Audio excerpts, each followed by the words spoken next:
Okay, guys, this is going to be a follow-up to the FBI conducting counter-drug operations. So what that meant, why is the FBI conducting these operations? Don't get me wrong, they're in the mix no matter what the actual operation is. If it's dealing with international,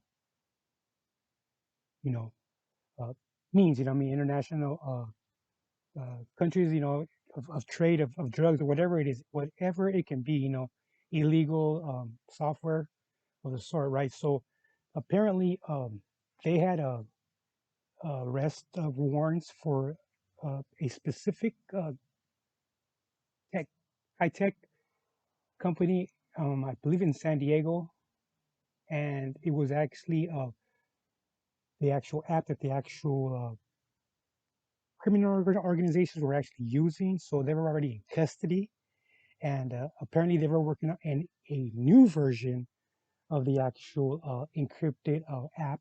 So of course, suits coming to your actual, into your place of business, things are going to change. Okay, things are going to change drastically. So apparently, one of them offered up. There was a new app coming out, and the FBI jumped on it and took control of that app, and was now ready to actually launch this new app. And it went out by word of mouth, and that's for the reason that it didn't want to be out there, for anybody to get, because that would arouse suspicion. So they went through actually connection to connection, connect to connect, put it that way. And so when that happens, you've got a problem. You've got a big problem because now you have an agency that's actually conducting any kind of business they want, and for them to actually come off as a narcotics and narcotics, they're not. But since it was international and there was actually RICO, RICO was involved.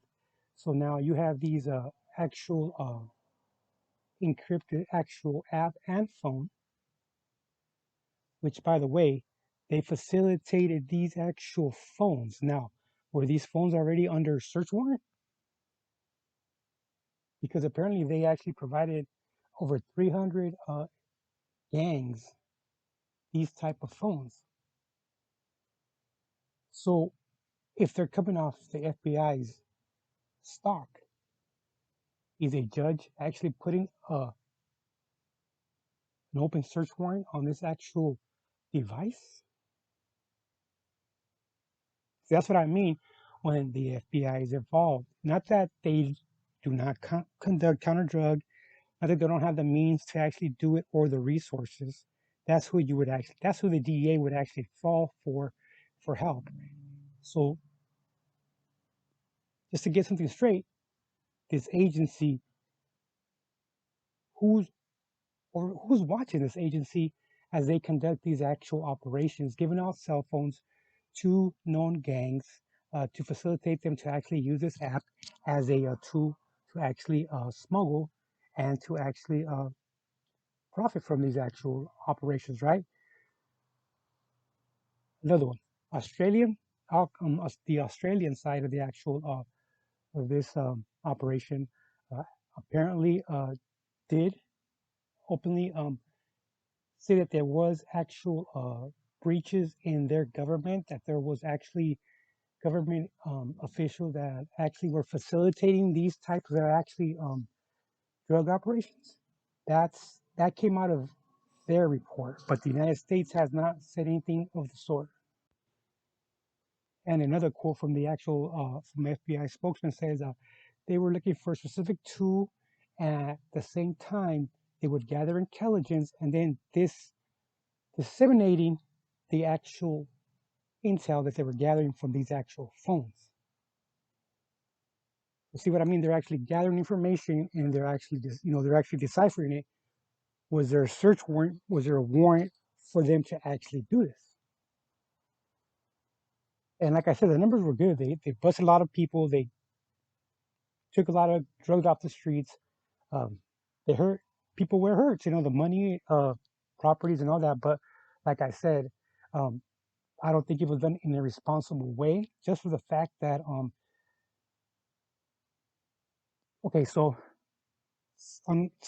check it out. So the FBI has actual uh